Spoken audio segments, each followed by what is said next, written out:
everybody. Welcome back to the podcast. I am John Aljets, or as you might know me from the internet, BenderWaffles.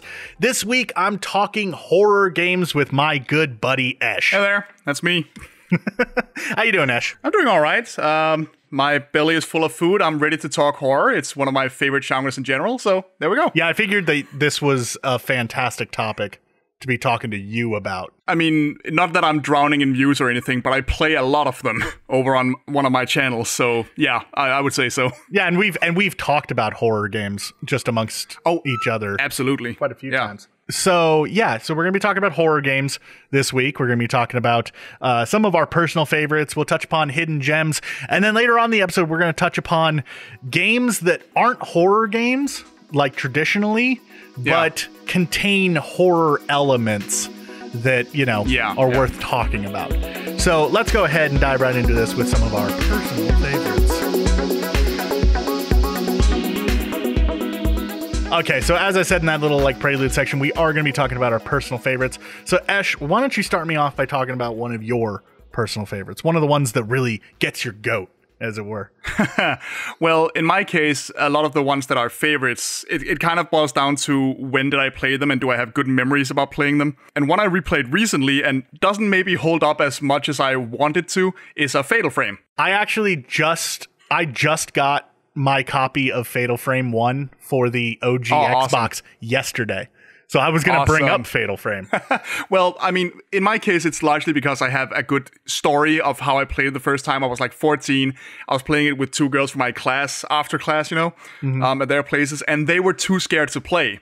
So I was the one sitting on the floor with these two girls behind me on the couch. And for those that don't know, Fatal Frame is this Japanese horror game where you take photos of ghosts in order to fight them. You don't have weapons. You just have a camera and the ghosts. And one of the genius things about it at the time was that the controller vibrates with the main character's heartbeat when she gets scared. So there's 14-year-old me with this vibrating thing in my hand and two screaming girls behind me. So it's basically the perfect scenario to play a horror game in. I feel like there's a joke to be made in there, but I'm blanking on it. Oh, that too. But don't. Let's not. No, it's not just that, though. It is really a kind of brilliant game because it came out when Resident Evil was starting to gear towards more action than horror, and Silent Hill was slowly moving towards a bit of a stagnation point, as I recall. Yeah.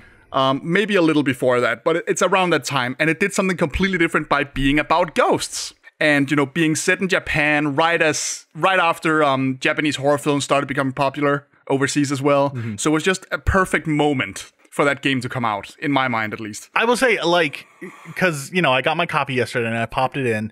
I will say that I was very surprised how quickly it gets going. Yeah. I've been spending more time with Fatal Frame 2 because I got a copy of that a little while back. And that game is a little bit of a slow burn before it gets into the actual ghosts appearing and you using your camera and everything. But Fatal Frame 1, it basically just drops you right into it and you encounter a ghost within the first 5 minutes. Yeah. You have that little prelude, I guess, where you're playing as the older brother that disappears, and that takes 20 minutes maybe, and then you're just there. No drama about him disappearing. You're just there looking for him. Yeah, it's a lot faster than I remembered it. Because I played it very briefly back in the day on the PS2 when it first came out. Yeah, that's the copy I played. And I didn't remember it being that fast. Maybe it's just because I take my time with horror games because I'm kind of a little bit of a bitch. I get scared really easily, so horror games take me forever to complete. Right. Oh, you sound like a friend of mine. Yeah. So God, I can't even tell you how many times I've tried to start Alien Isolation, gotten about an hour into it. That is an intense one. I don't know. That is an intense one. I don't know what it is. I think that first-person horror hits harder for me. It does for a lot of people. One of my friends, that's the easiest way to scare him, both with movies and games, is to have it be in first person. Yeah. It gets too real for him. Because so one of my personal favorites is the RE2 remake. I feel like it's a lot of people's personal favorites. I like the original. It's a great one. I like the original Resident Evil quite a bit. I actually, in my endeavors with retro game collecting, I just not too long ago picked up a mint copy of the original PS1 release. I was pretty excited about that. Nice. But nice. I love Resident Evil 2, love it to death, but as much as I want to get into Resident Evil 7, because I appreciate everything that it did for the series, for getting it kind of back to survival horror. I can't play that game. I just can't. I can't do it. Even though I've probably watched at least a dozen different people do Let's Plays of it. And I just can't. Like, I know everything that happens. I know where the scares are. I know where the beats are. I can't bring myself to play it. It's actually kind of funny because, like, I'm the same way with Resident Evil 2. Like, I can play Resident Evil 2 all day, every day. Like, and the same with Resident Evil 3 Remake. I actually was speedrunning Resident Evil 3 Remake for a while there. Anyways, but with both of those games, as soon as I installed the first person mod, I was out. I was like, I can't do it anymore.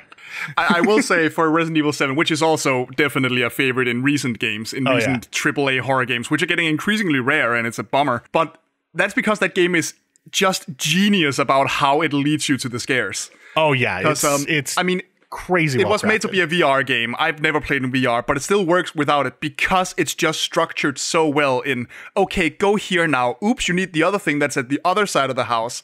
But to get there, you need to go upstairs where you can't escape from the monster that's going around. You know, it's always organically putting you in a place of danger right when you think you're safe. So I just think it's brilliant in that regard.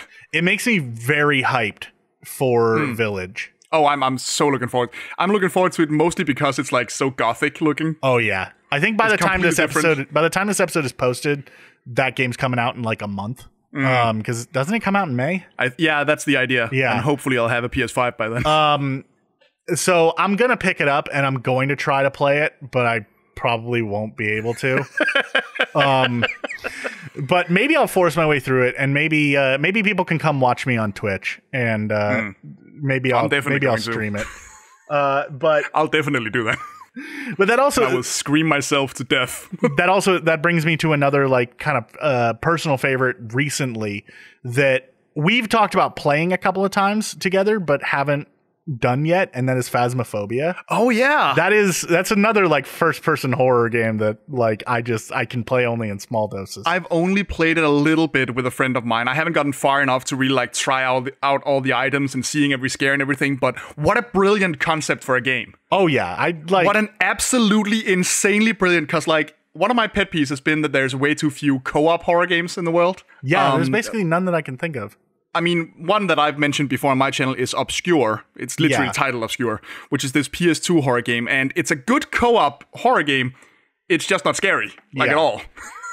It's basically Resident Evil, but with 2 players and less scary, which is fun. But you know, I'm there to be scared. But Phasmophobia, just putting you in one of those ghost hunter shows, except the ghosts are real, and you can actually communicate via your microphone, and you need your friends to cooperate with you. You can only carry 2 things.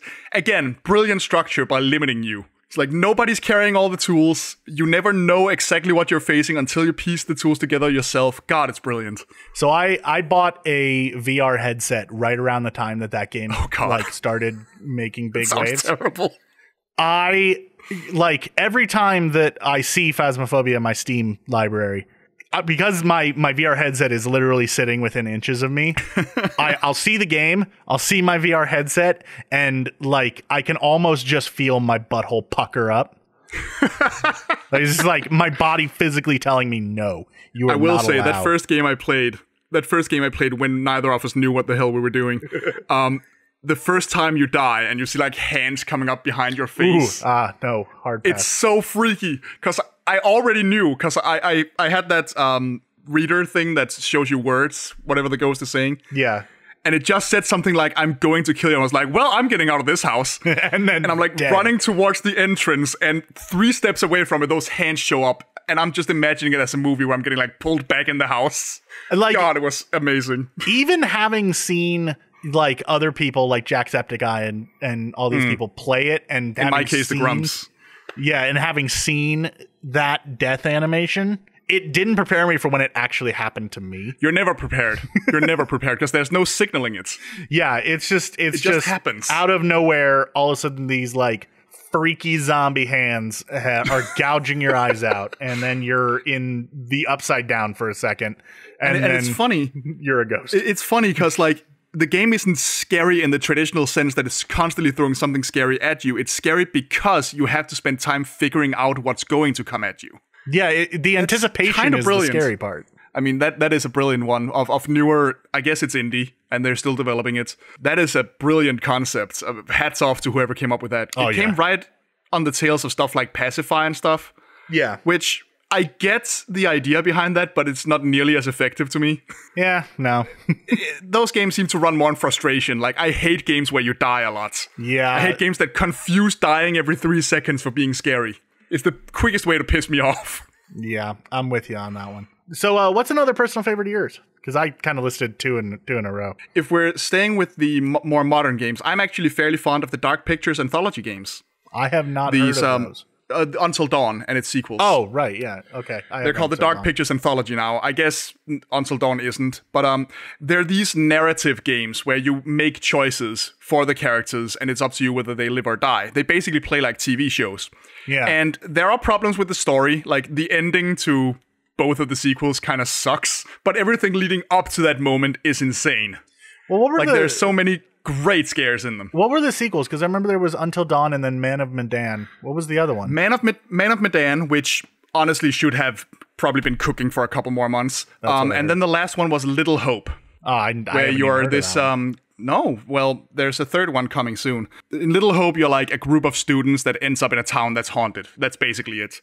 And you're getting chased by these 4 ghosts. And the ghosts are so well designed in that one. Like, one of them, and this is calling back to Fatal Frame too, one of them is like a hanged woman that glides a little over the ground. So anytime they show her, they just show these zombified feet just floating over the ground as she comes towards you. And the rope is like sentient on its own and floats around her. Another one is a dude who's impaled on a church spike. Like, they're so freaky and they're so terrifying. Ugh. So I have problems with the characters because they very much adhere to that all the characters are dicks that whole thing trope that a lot of horror does. You can make them better with the right dialogue choices, but it's just fun to see how far you can get without anyone dying, you know? Yeah, with Until Dawn, that was like the big thing, was like trying to do deathless ones. I mean, that's what they're still doing. That's still the idea. And so many of your choices actually are subtle in what they end up resulting in. Unlike earlier games where it's like, oh, if you do this, you die, and if you don't, you survive. Like, here it really can be butterfly effect to a completely different degree than earlier games that try that. I definitely do think that I need to spend more time playing those, because I have Until Dawn, and I've put in some time on that. But I never touched Man of Medan. Man of Medan, again, those two, I hate their endings. I'll say that right now. And I won't spoil them or anything, but they have some surprisingly unique segments. Like, I'm surprised what they came up with. So, and again, they hire some pretty cool actors that don't get as many gigs as they usually should. So that's cool too. By the way, let's go back a bit.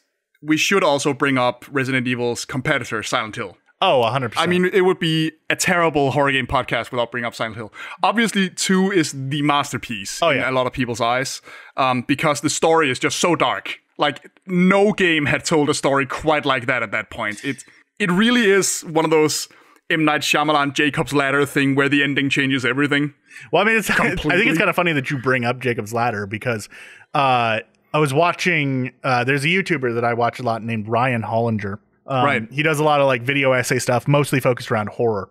And he did a video on Jacob's Ladder, and in the video, he straight up says, this is the best Silent Hill movie we've ever gotten. Oh, it is. But I mean, I'm pretty sure it's documented that that's where Silent Hill, Team Silence actually looked for inspiration. Oh, yeah, they drew a lot from that. And it's a fantastic movie. So if you're a fan of Silent Hill, watch Jacob's Ladder. It's a little bit of an older movie, but it's fantastic. So Silent Hill 2 is the better game, but Silent Hill 1, again, I'm talking more in do I have fond memories of playing it? Or do I remember being very scared while playing it? The first one had one of the freakiest moments in my life. Because this was one of those that I also played with a friend after class. And one day, he didn't have time to come over. And I was being a little shit. I mean, I must have been 12 at the time or something, 13. So the age where that's expected. Yeah, pretty much. And what I did was I was like, okay, I'll play for about an hour and not save. So I just can see what's coming up. You know, not because I wanted to be prepared or anything, just because I couldn't wait a couple days. And then I got to that scene where you meet, I don't remember her name, this nurse character who turns out to be a construct of the town itself.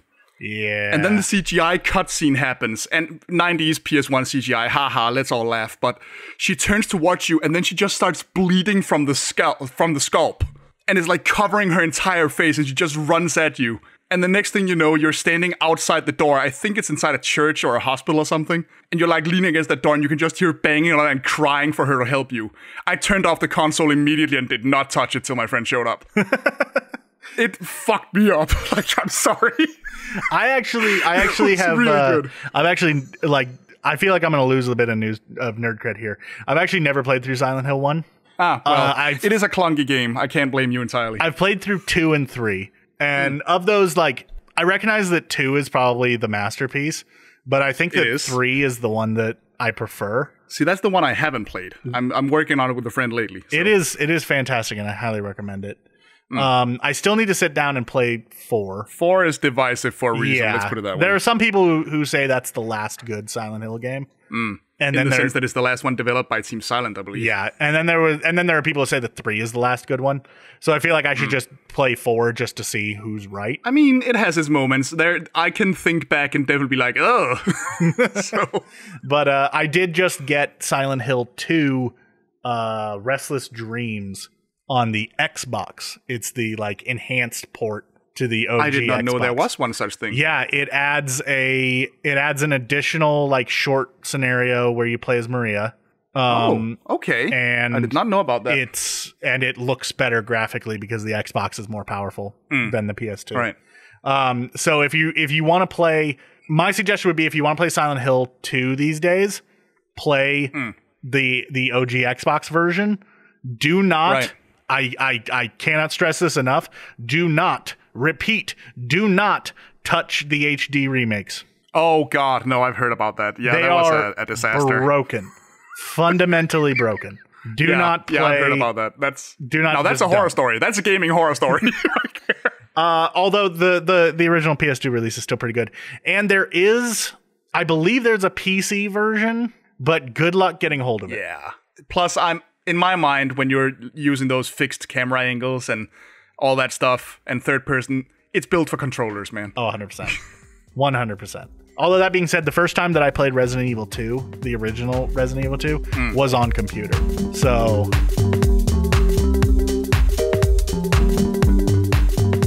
Okay, so we talked about our personal favorites. Now, let's pull it over and let's talk about hidden gems in horror. Games that we think more people should pay attention to. So... You started off the last section, so I'll start off this section. Go ahead. So like, as you could tell from a lot of my personal favorites, I am a fan of survival horror. That's like a great genre for me. It is. And seemingly, specifically, the PS1, like PS2 era seems to be kind of my bag. Well, there was a game released on the PS2 that basically no one played. And that's because it got like a super limited release, and now it's at the point where copies of this game go for hundreds of dollars. Oh, I think I know where you're going. We're talking about Haunting Ground. On the PS2. Well, okay, that was one of the 2 places I thought you were going. Yeah, there's 2 games that I'm gonna bring up that are kind of the same story. So Haunting Ground, you play as this. I forget the character's name, but you play as this girl who's basically caught in a castle, trying to stay away from people who obviously mean her harm. But you got like a doggo friend. Yeah. Who is it's cute little dog. It's always fantastic to have a dog friend. And I definitely feel like Haunting Ground to me is probably the first time where a dog companion was done well. I mean, I haven't played it, so I can't really comment on that. I've seen videos about it and some playthroughs, but from what I can tell, it seems to work pretty well. I don't recall people struggling with that dog at all. No, it like the dog is handled very, very well. Yeah. I feel like I really, really enjoy this game because it's sort of like a spiritual successor to one of my favorite early horror games, which is Clock Tower. Because the game actually shares a lot in common with the Clock Tower series, just in a lot of like the format and just a lot of Doesn't have some of the same people involved? Like, yeah, I mean, am I crazy? If I'm not mistaken, it was originally meant to be a Clock Tower game. It would have been. That might be. I think it would have been Clock Tower 4 at that point. Yeah, it would have been. But technically 5, but they decided to make it its own thing. This game also produced by Capcom. So Capcom coming in with the survival horror, coming in strong. I mean, PS2 was the era for that genre. So. Oh yeah, but the game did come out in North America. It just for whatever reason nobody bought it. which is very, very unfortunate. And I think it might be because every cover I've seen of it is very anime looking. in North American cover, like you see a girl in a doggo. And yeah, then the title. I don't think that's what people look at and think, oh, this looks like a badass horror game. Let's get it. Yeah, but it is actually pretty fantastic. So it's worth. I wouldn't say that it's worth going out and buy a copy. That might be a little bit of a stretch. Yeah. I am still myself trying to get a hold of it. But yeah, that's probably not going to happen. Some kind of port would be nice for all the games, really, for all the Clock Tower games. It was released as a PS2 classic on the PlayStation Store for the PS3. However, it was exclusively in Japan. Of course. So, of course. You know. Good old region logging. Yeah, but, emulate it.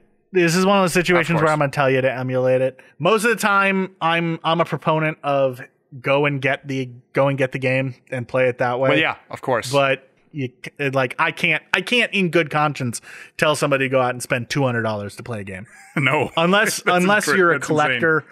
Or you've already played it before. Right. I don't see a point. Yeah, no, I get you. It is definitely worth going out and checking out. All right, my turn to bring up one. Yeah, because this is one. It's more of a cult classic than a hidden gem exactly, which again kind of pertains to Clock Tower as well. Eternal Darkness. Ooh, because that's a great one. That is one that I feel like lately has gotten a lot more attention because a lot of funny internet men, are doing that. Hey, remember this weird thing? Yeah. So it's on the GameCube, which did not have a whole lot of horror games, by the way. It was rare. Yeah, I think that was one of only a single digit number of rated M games, basically on the GameCube. Yeah. So to set the scene for those that haven't played it, it's sort of Cthulhu based. You're this woman whose uncle dies. You go to his mansion and you find this book that tells you all about your family history. So every chapter you're playing as a different member of the family at a different point in time, having this run-in with, again, Cthulhu monsters, basically.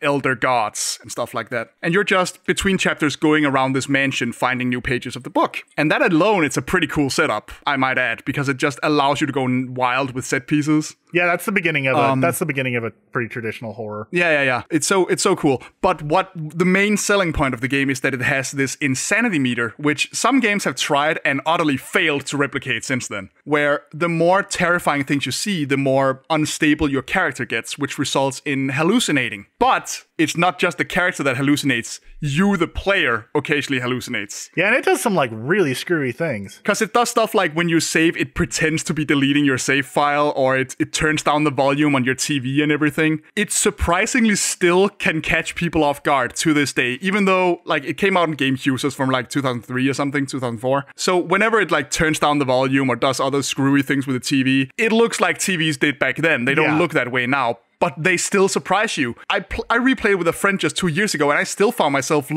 checking if I sat on the remote. Even though it had that green pixely volume bar you'd only see on CRT TVs. It also it's so incredible. It really messes with you very effectively. And not just that, again, in the game, busts will just suddenly turn their heads when you walk by, walls will bleed, you'll hear noises for stuff that isn't there. It really screws your character will lose limbs randomly. Yeah, you'll start getting Dutch angles. Sometimes you straight up explode. Yeah, it's so crazy, and it still works. That's the most fantastic. Impressive thing about it. I don't think that any other game has done a sanity meter as well. No, it really Amnesia had a sanity meter kind of thing. But I feel like most sanity meters now just kind of screw with your interface or give you a filter. Yeah, and that's it. They don't really mess with your head. They don't go meta with it. Messing with the menu system and stuff. This one attacks you, not the player. It attacks you. It's brilliant. I think maybe in 10 years when people will have grown up without ever seeing a TV like the one it's messing with, it might lose some of its luster. That will still mark it as a historical horror game for doing something completely different than everything else. Yeah, it's kind of it's sort of like that game took the boss fight against Psycho Mantis from Metal Gear Solid and made an entire game out of it. Yeah. Where it's just like doing screwy stuff to you. Can we also just point out the one thing that makes Eternal Darkness extra cool is that game literally cannot work if you port it to PC. No. Just by virtue of how it screws with you, it literally only functions on a console. The narrative dies the instant you do something else. They would have to change the effects. It would have to quite fundamentally change, really. And I think there's something cool about stories that do that. Which is actually kind of funny because in Eternal Darkness, it does blue screen. That is one of the things that it can do to screw with you. Which yeah, okay, that's true. You can't blue screen on a console. That's true. That's true. That's like the one exception. But other than that, but like, my point is, I like stories that only function on the platform they were released on. Maybe there's a statement to be made in there about video game preservation. Perhaps, you know, about the fact that this is a game that literally would only function on the platform that it was originally intended. Only works in the form of media that it, was originally produced. Another game that does that, which is now we're getting into indies, popular indies. Doki Doki Literature Club would not function as a console game either. Yeah, because it requires you to actually mess with files on your computer if you want to get the true ending. Spoilers for a 4-year-old game, I guess. But that game is about a character file that deletes or corrupts other character files because it wants you, the player, for itself. So that literally cannot function on a console. That's also a brilliant game, by the way. That game is another one that I feel is a stretch to call a hidden gem because it is because it's so popular. But that being said, that is a game that I feel like even if you know the twists and even if you know everything that there is to know about Doki Doki Literature Club, it is still scary. It's brilliant, again, because it screws with you directly in a completely different. I mean, that's becoming a genre in and of itself now, self-aware PC games, and glitch horror, as I like to call it. But it's just so phenomenally done, pretty much. Because the real killer in it is that you spend so much time in a different genre first. It's like From Dusk Till Dawn. Yeah. Even if you go in knowing that it's going to be a horror game, you get lulled into this weird sense of security. Like, oh, it's just a cute little visual novel. Sure, I'll be fine. And then someone hangs themselves. It's like literally the first 40 minutes of that game. It just plays like a traditional visual novel. Like nothing changes about it. Because I played it knowing that it would get creepy. I didn't know what would happen specifically, but I knew it wasn't what it looked like. See, I knew. And I forgot. I played it super late. So I knew all of the inner workings of what was going to happen and I knew all the big twists. But I was just like, yeah, I feel like I should just play this just to experience it myself. And as I said, I was still terrified. It still got me. There's one indie game that I want to bring up that some people argue isn't a horror game, but to me, I honestly can't think of any other genre for it to fit into. It's a game called Receiver 2. Okay, you caught me by surprise there. I've never heard that title. Yeah, basically this game's whole big selling point is it's a roguelike with very realistic gun handling. You have to, whenever you reload, you have to actually do the action of remove the mag, grab another mag, place the mag in. You got to rack the slide back. You got to do all this stuff. It's very guns will get jammed and you have to actually mess with the gun to unjam it. Sounds great. And it sounds awesome. And the whole premise of this thing is, as I said, it's a roguelike where you're in this giant massive city, but there's no people. There's only robots and it's mostly there's gun turrets is basically what there is. Yeah. But it just has this very creepy atmosphere over everything where you feel like something really horrific has happened, but you just don't know what. And there's very little actual story to the game, but there is one thing that can happen in the game that I feel immediately to me in my mind puts it very firmly in the horror camp. As you're playing through this game, you'll get power-ups and you'll get all these different things that are supposed to help you. Yeah. And every once in a while, you pick something up and your gun on screen starts turning around. And it points at you. And if you don't take the ammo out of the gun before it turns all the way around, you shoot yourself. What the hell? And it is that sounds horrific. Great. Every single time that it has happened to me, I whether it killed me or not, I have paused the game and walked away. Because it just scares the shit out of me. Because that's amazing. Because that sounds great.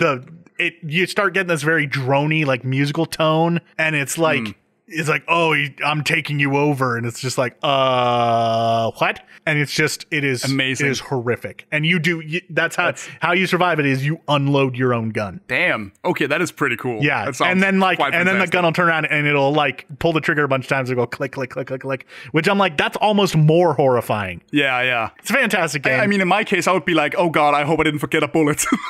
Right? Yeah, you do also need to rack the slides so that you get the one out of the chamber. Damn. Like it's about $20 on Steam. It's very hard. But it's a good time. And as I said, I qualify it as a horror game. I want to bring up Detention and the Cat Lady series. They're kind of similar. Devotion is that Asian, Chinese or Taiwanese, I forget. I think it's Taiwanese. Horror game. It is Taiwanese because Detention is Taiwanese. Yeah. So that makes sense. From Red Candle Games. The first game they made, Detention, has you, funnily enough, for an Asian horror game, haha, funny joke, as a schoolgirl who wakes up in her school and it's like become this hellscape. That sounds super simple, but again, it's one of those games again where it gradually becomes clear that your character might not be what she seems to be. Let's just say that again it gets dark in a way you're not prepared for. Then there's the Cat Lady series, which are like, this is the definition of indie. This is like one dude. I think I watched you Mikalski, I believe. I think I watched you play a part of one on stream one day. It's this trilogy of horror games, again side-scrolling, made by, God, I don't want to get his nationality wrong. I think he's Polish. I'm not sure. R. Mikalski, I believe it is. I could look that up and, feel free to correct me in video or whatever. These are depressing games. You usually play as a person who's either completely insane or has other mental disturbances or lives a horrible, horrible home life. And at least in two of them, you basically get horribly killed. At which point you meet this woman calling herself the Queen of Maggots, who allows you to come back on the, in exchange for killing people on her demand. Like people who deserve it. I'm putting that in quotation marks. Yeah. But really, really horrible serial killer people. So yes, they do deserve it actually. And they can range, like they're very much about mental illness. The first game especially is about a woman who's suicidally depressed. And it just portrays it in a really gut-punching way. But they also change tone a lot. Like there's one segment of the first game that basically becomes a Rob Zombie movie. It becomes very grimy and very violent and with rock music and all sorts. There's a lot of indie music in those games too. I just want to bring those up because those are, you're more playing them for the story than for the scary gameplay. Technically speaking, they're point and clicks or adventure games. You're going around solving puzzles and trying not to get killed. But yeah, they're wonderful. And they're made with this weird, semi-realistic puppet graphic. Like, I don't know how to describe it. I'm not a game dev, but they're just wonderful. If you're into getting horribly depressed and seeing people live terrible lives. I mean, if you're into horror, I feel like you're also kind of into depressing atmospheres and pretty much, but like they also have moments of brevity. Like there are times where it's not so bad. Yeah. Where for a moment life is actually okay before the next thing happens. And I feel like that's the thing a lot of games forget, especially in horror. Horror is scary because it intrudes. In my mind, at least. So when everything is misery or everything is zombies all the time, then I kind of get accustomed to it after a while. Yeah. When you play a story that takes place over a longer period of time, and there are times of normalcy in between, the horror hits harder for me. Well, there's also something to be said about like the psychological effects of something like that. Yeah.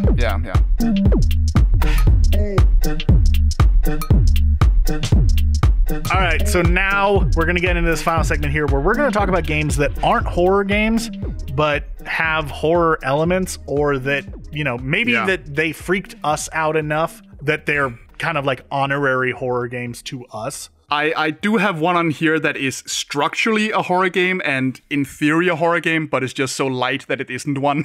But okay, we'll get to that. Hit me with that one first. The Luigi's Mansion series. Oh, yeah. I love the Luigi's Mansion games for a million reasons. I have not played them. You should. They're so fun. If you're somehow not aware of Luigi's Mansion, despite a very high-profile entry in the series coming out like 2 years ago. Was it? Year and a half. It was less than that. It was around Halloween 19, I think. Oh, okay. Well, time flies. I think. Time flies when you're in quarantine. Exactly. No, but basically, the idea is that you're playing as Luigi, not Mario, because Mario has gone missing. And Luigi inherits this mansion, this haunted mansion. And you just meet this crazy professor who straps a vacuum on your back, and good luck, you're now a Ghostbuster. That's literally the plot. Like that's it. But those games are brilliant. The first one is basically a Resident Evil parody when you get right down to it. Right down to loading screens being shots of Luigi's hands opening a door. That's just brilliant design. So it is. It really is. I mean, that's like half of what makes the first two games scary, man. Because you're just watching this door open into blackness and you don't know what you're gonna see. Anyway. Yeah. So strictly speaking, Luigi's Mansion are Mario games first. Oh, yeah. Because you're playing this cartoony-ass Italian plumber with a vacuum on his back. Like, how scary can it be? And all the ghosts are these cute little Pillsbury Doughboys, so who cares? But it still does use horror elements. You're still in a haunted mansion. You'll still walk into a room and things will move around without you touching them. And there are boss fights against scarier monsters, you know? Like, they're not horror games in that they're scary, but they're horror games in that they're basically Halloween games, I guess you could call them. Thematically, they kind of fall into that realm. Yeah, and they're just fun games. Yeah. And they're rare and far between. The first one was from like 2003, the second in 2013. Yeah, because the first one... And the last one recently. The first one released on the GameCube. The second one, Dark Moon. I think it was a launch title too, by the way. Yeah, Dark Moon was 3DS, right? 3DS. Yeah, and the latest one was Switch. And there was this progression where, okay, so the first one takes place in one house. So it's not a very long game, which some people give it crap for. In my defense, I'd say it wouldn't stay fun if it was 20 hours long. Yeah, pretty much. You can beat it in like 6 hours casually. That's the perfect size for me for that game. And then in the second one, it got some flack for being mission-based. You have like 5 different mansions and you go in based on missions. And then the third game gives you the best of... But the thing about that was that it gave you more set pieces, gave you more unique locations. Yeah. And then the third one came up with the hotel where you have like 20 floors. Yikes. That are all thematic, which is brilliant. Because again, it allows you to do whatever the hell you want on each floor. Wonderful, wonderful idea. So I just wanted to bring those up because they're great. And they're brave too. Like, this was Luigi's, aside from Luigi's Time Machine, or Mario. Missing. Mario's Missing is what it's called, which we don't bring up in polite company, by the way. One of these days, I'm going to have an episode about edutainment. And I'm gonna have to bring up those. Oh God, I'm doing that right now, actually. My point is, this was Luigi's first real game. Yeah. They could very easily just have made, I don't know, Super Mario Sunshine, but with Luigi and have him save Daisy, and no one would have complained. No. It would have sold. They didn't. They were like, all right, okay, if we're gonna make Luigi the main character, he gets his own game. Yeah. He gets his own mechanics, he gets his own setting, he gets his own arch enemy. Piss off, Mario, this is Luigi's time. That's so brave. Yeah. They really gambled, and it's a highly beloved game among those that played it. That being said, I don't feel like anything that Nintendo does is really too much of a gamble. I mean, they automatically make money no matter what they release, but you get my point. Because that could have been a relative disaster for them. Yeah. Relative disaster for Nintendo is like a best-selling game for most other people. I know, but just stay with me, all right? Because Nintendo. I just think Nintendo fans are weird. I know. I just think it was a bold choice to just be like, all right, let's do something completely different then. Well, let's stay in... And still make it feel like it fits this universe. Let's stay in the realm of kind of cutesy games that you would expect to have scary elements. And let's talk about Pokemon. Oh, yeah, of course. I think I know where you're going with this. Freaking Lavender Town, man. Of course. Always Lavender Town. Like, here's the thing about Lavender Town. The music is a lot of what makes that town scary. And causes suicides, according to legend. Yeah, well, according to urban legends. The original. Well, according to urban legends, the song that we got is not the original song. I know the legend. It's bullshit. It is bullshit. I hate to break to you guys, but that's all bullshit. But I feel like Lavender Town is made even scarier by the like creepypastas that are released around it. And you can call that cheating or not, but I still consider that makes Lavender Town, at the very least, uneasy. Like, it's not really a place that I'm going to hang out in. Also, just because there's not a lot to do there. But it's an uncomfortable place to be. That's the thing, because it turns so much of what you've been doing so far on its head. Like, the town is a little... This is a game where most towns have, like, 3 buildings, by the way. Yeah, and they all have... And one of them is a gym. They all have music that's, like, really upbeat. Like... Yeah, exactly. And then you get to this place where it's just, like, this slow droning sound, and the houses are little too close together and they're a little too mechanically placed. Not to mention, people keep talking about ghosts. Not to mention, there's a giant fuck all cemetery looming over this town. That's where I was getting at, because the whole game you've been like, "Yay, go Pikachu, beat up that cute little caterpillar! Haha, I earn $100." You know, and even when you fight a criminal, it's like, "Oh darn, my snakes fell asleep. I'm beaten." Like, okay, cool. And then you get to a graveyard where there are dead Pokemon. Yeah, suddenly death becomes very real. I mean, there are moments like the ghost hand on your shoulder. Some NPC claims there's a hand on your shoulder, stuff like that. That's fine. Yeah. But it's just the implication. Because you meet people mourning in there. Yeah. There are actually people. They didn't just make a graveyard that's scary for you to walk around in with the occasional trainer. No, there are people in there who are just there to pay respects to a Pokemon that died. Suddenly it becomes very real. Exactly. I think it's the reason it's so famous now is because it's so jarring. Well, and also, as I said, there is all like the Lavender Town like creepypastas, which I think is born out of the fact that it's so jarring. That's why it sticks with you, because what the hell was that even doing there? Yeah. And a lot of Pokemon games, nothing has had anything quite like Lavender Town. No, nothing. But almost every game in the series has at least one ghost. Have you ever noticed that? Yeah. That's kind of fun. I really like that. And some of them are surprisingly creepy when you actually spend a moment to like look into them. Yeah, ghost Pokemon are really I mean, like not just the ghost Pokemon, you can meet actual ghost people. There is like the straight up ghost girl in Generation 6 who like nobody can explain why she's there. I think I might misremember this, but I think Generation 5 has like a ghost girl on a bridge. Yeah, there's a who is implied to have fallen off or jumped. Yeah, it gets really creepy. And like, it's nothing compared to Lavender Town, but I just like the fact that they can't help themselves but let's just add some death and suicide here. Like, just a little bit, as a snack. Just a pinch. Just like a so weird. They're doing that Italian pinch meme, but with like creepy shit. Yeah. Exactly. Just a little sprinkle. And then, of course, there's some of the Pokedex entries that are also just like, what the hell? Like Drifloon will like carry children off, or like Hypno will come and find kids in their sleep and like lead them away, Pied Piper style. Like, yeah, it's really creepy when you start. I like the fan theory. This is mostly a joke, really. But there's this like comic where you see Professor Oak handing the Pokedex to a child, and he's like, "All right, now document what your Pokemon can do. Be honest." And then the next scene is just like this 5-year-old going, "My champ is so strong, he can lift 100 houses." And Oak is just like, "Maybe I shouldn't give these to children." So I feel like a lot of them are probably exaggeration and legend, but they're really creepy. When you really read them and you're like, ew. But another game that plays with the idea of childhood that gets suddenly very, very, very horrific is Earthbound. Oh, yeah, that's a famous one. Earthbound is this fun, happy-go-lucky game where you're running around with your friends and hitting people with wiffle bats and throwing pies at people. And then suddenly at the end of fighting silly clan members. And then suddenly at the end of it, you're fighting like the embodiment of death, and there's this weird like fetus thing in the background. And yeah, it's suddenly Gygas is quite an experience. Very horrific. And you fight it by praying for your life. Yeah. That game gets messed up really fast, like at the end of that game. And very suddenly, too. Yeah. Like, that's not the only creepy part. There's that whole segment where you're traveling through Ness's memories. It gets a little weird. Where it's also just, what the hell is happening right now? A moment ago, I was fighting a literal living pile of puke. But it doesn't hold a candle to the end boss fight with Gygas. Of course not. I'm just saying it is gradual. It's not this like, oh, there's Gygas. Yeah. It is a little bit gradual, but it's very fast. There are moments that allude that it's going to get a little heavy. Like there's that whole meditation scene too. Yeah. With I can't believe that character's named Pooh, by the way. But anyway. There's this meditation scene where I remember it as you just having a black screen with text. Basically. And it's like describing you gradually losing your limbs and having your eyes gouged out. Yeah, I forgot about that part. What the hell is that even about? I don't even get what that has to do with anything.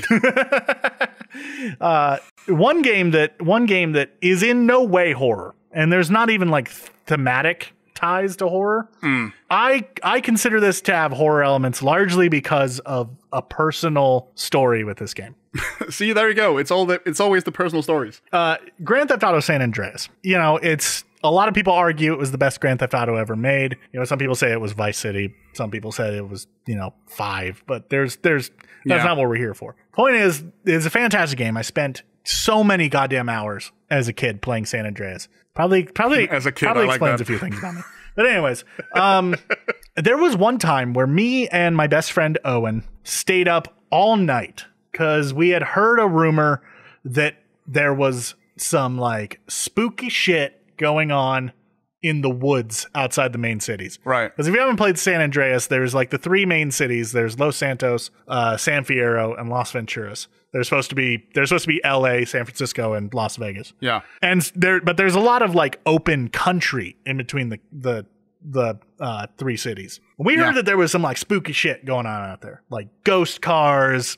Bigfoot was out there. We heard rumors that there was a chainsaw wielding like slasher killer out there. And this was before the internet could quickly there wasn't a lot of there wasn't a lot of, people debunking things by digging into the game files and stuff like that. Like there wasn't a wiki for every piece of paper on the planet. so we didn't know for sure. Say. I think that I was like maybe 12, 13 years old or something like that. Yeah. And so we spent all night just like digging in through these places and finding all these. Admittedly, there are some things out there that just are a little weird. So like one of the things that'll happen is, and one of the rumors that we heard about was ghost cars. Right. That there were cars out there that were being driven by nobody. Ooh. And this actually does stem from something that does happen in some releases of the game because out in the country randomly, there are these like beater cars that will spawn. Yeah. And like they're just parked cars out in the woods, or at least that's what they're supposed to be. The problem is that some of their spawn points are on hillsides. Oh. So if you are they'll roll down? Yeah, if you're in the right place at the right time, you'll see these cars moving without a driver. That's some brilliant accidental horror. Yeah. That's wonderful. And so like because we spent all this time finding the stuff, and like I know now that none of the stuff that we were looking for is actually there, but still to this day, it kind of freaks me out a little bit to go through certain areas out in the country while I'm playing that game. Yeah. Like the Backo Beyond area, I will avoid it like the plague. That's great. Okay, I have two here that lean so hard into horror that the debate almost becomes the opposite. Like, how are these not horror? But I kind of feel like they aren't exactly. Two franchises. One of which I haven't played an awful lot of, I would like to bring up. BioShock and Dark Souls. What about those? I would argue that at the very least, the first BioShock and maybe the second BioShock, I would classify those as horror. Yes and no, right? Because they definitely have a lot of brilliantly scary moments and you're in a dark place with freaky people. But I feel like it's very much a shooter first. Although BioShock Infinite, that fucking bird is terrifying. See, that's the one I haven't played to the end. That fucking songbird is terrifying.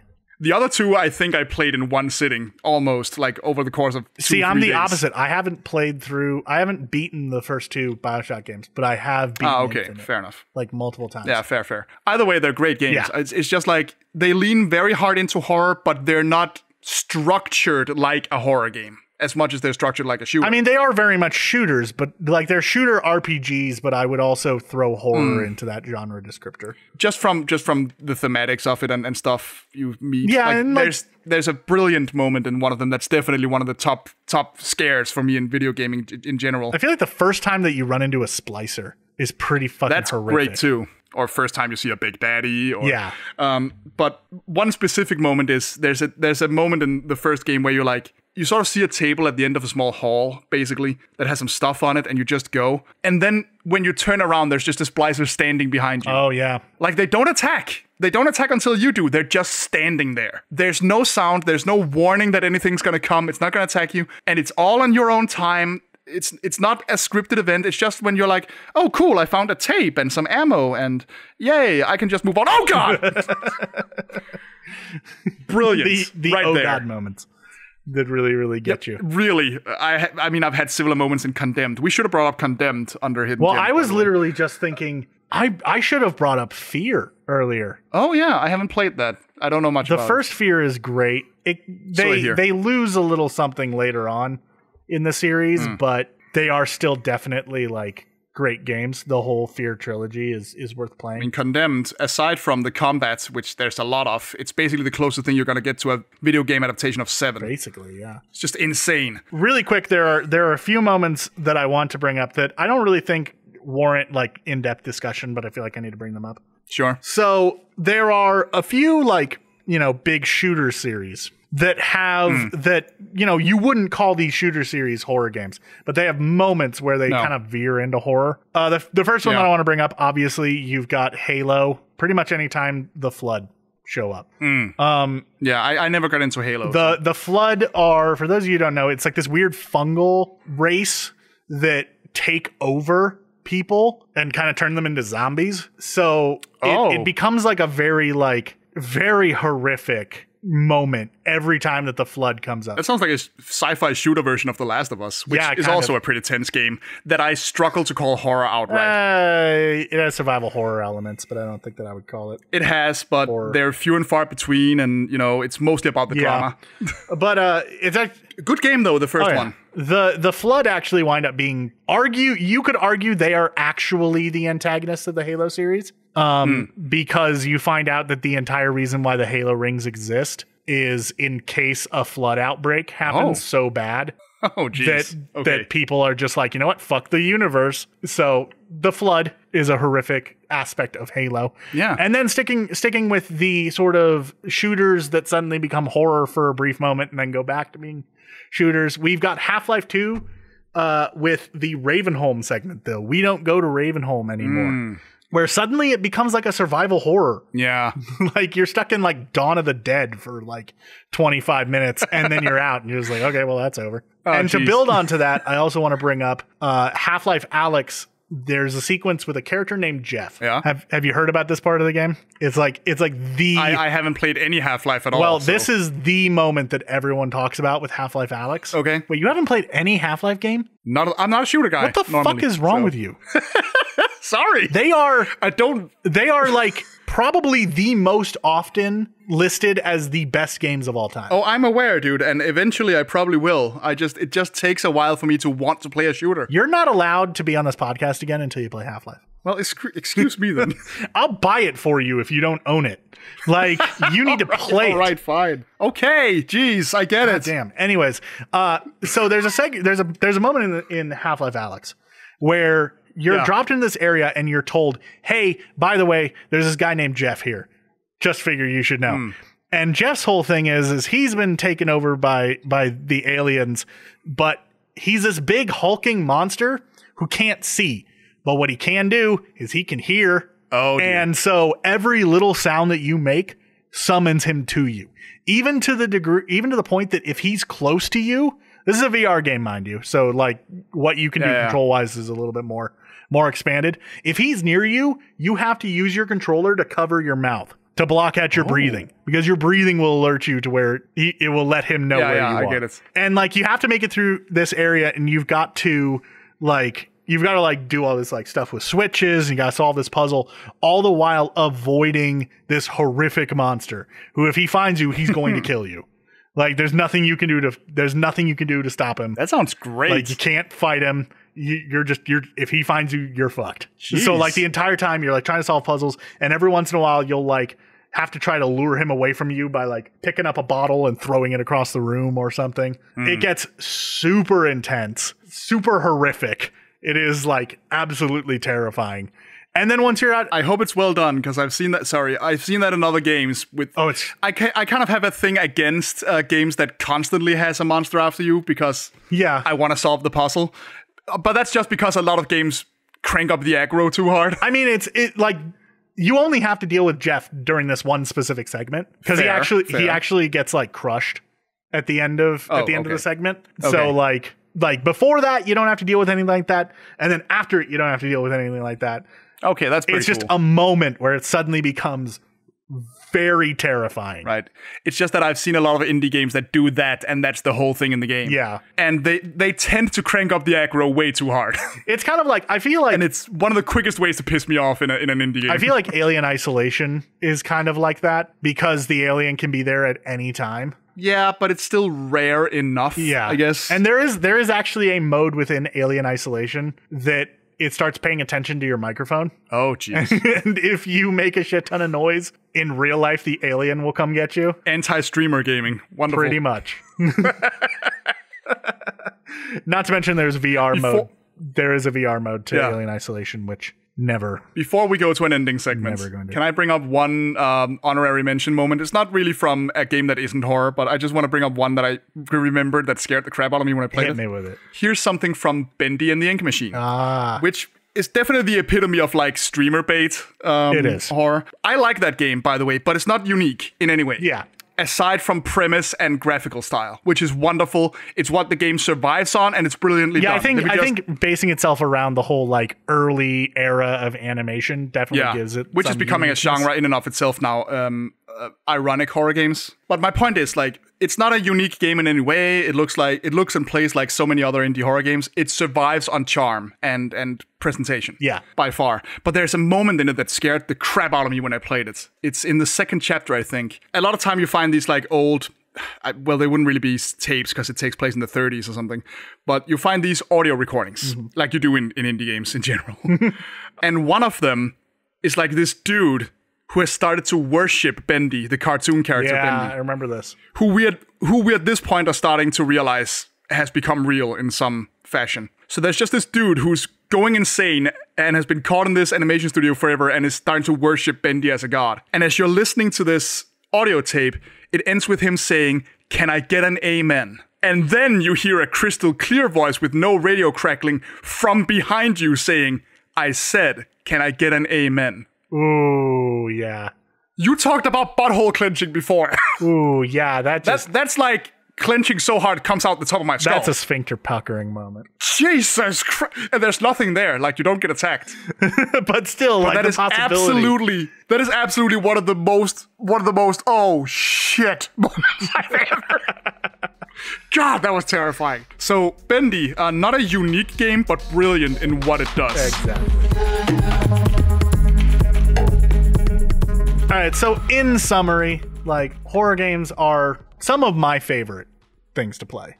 Absolutely love They horror. are, because, I mean, video games, they're supposed to get a reaction out of you, right? Like, they're supposed to either be fun, challenging, make you feel a victory in a different way than when you watch a movie. Yeah. Because sure, movies make you feel things, but in a game, you earn the things you feel, in a way. Exactly. So being scared because you made a bad choice, or surviving against the scary thing because you made the right choice or did the right thing at the right time just feels amazing. I feel like. Plus, you feel smart when you solve puzzles. Yeah. In horror games that have them. Like Silent Hill and that goddamn piano puzzle that I hate love with all my heart. Because I like played that with a friend once and we both remember that puzzle and how impossible it is if you don't know what you're doing. I have heard nothing but terrible things about that puzzle. It sucks. Well, it doesn't. It's actually a brilliant puzzle. It's just very hard. Everybody complains. Everybody seems to complain about that puzzle. But once with a friend, we were like, okay, we're going to solve this without a walkthrough. And it took 45 minutes and we felt like gods. But my point is, horror games, like, they're kind of visceral in a way. They really draw a reaction out of you. And that's why they're some of my favorites. Exactly. I feel like, just like with movies, horror games get a bad rap sometimes. Yeah. It's just all screams and a monster jumps out from behind of a closet. And yeah, some of them are. A lot of indie games, sadly, kind of fall for that because they remember the great moments from the games they played and then made games that are nothing but that. Pretty much. And that irritates me. I've already mentioned a ton of times the overly aggro monsters in games. Yeah. Those games that are all about running away from one monster that shows up every 3 freaking seconds. When it comes to like games like that, you have to remember that pace is a thing. Yeah, like, exactly.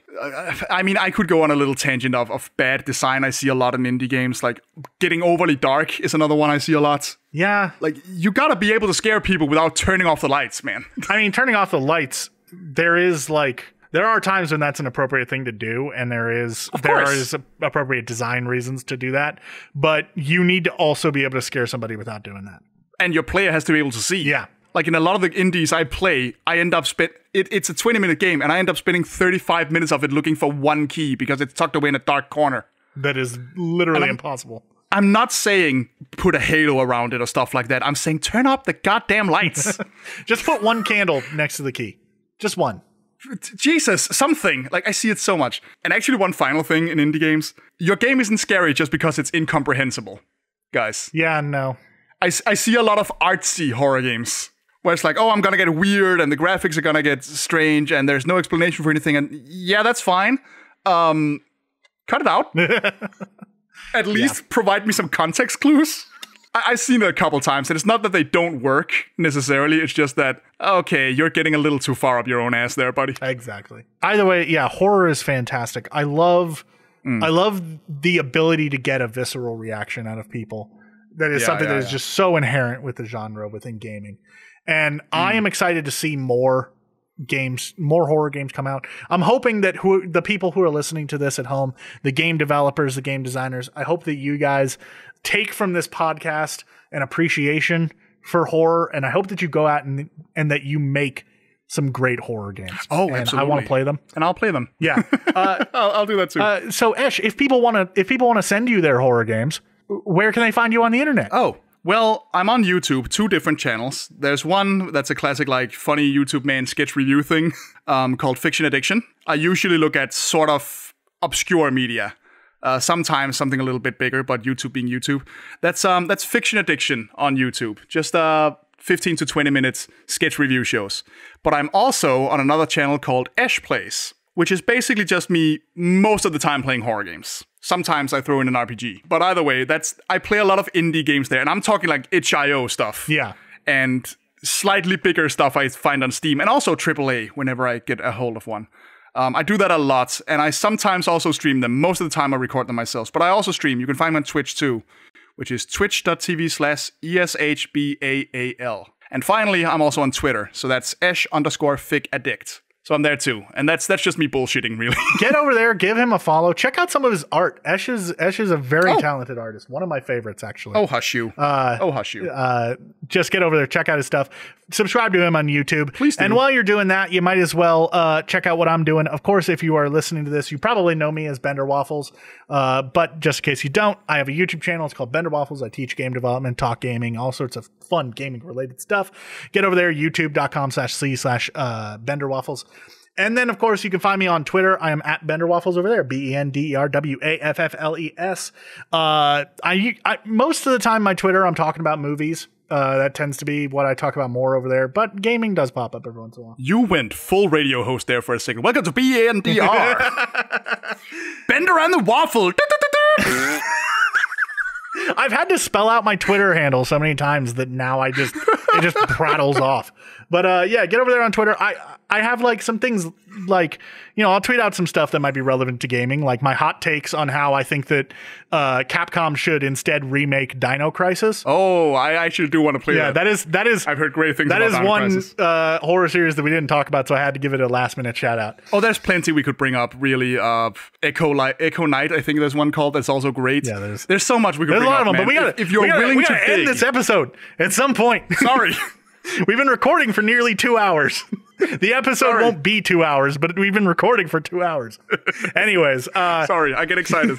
Check us out over there. Check us out on all the platforms that the podcast is available on. Spotify, Google Play, Apple Podcasts, all that sort of stuff. And until next time, guys and gals, keep on developing.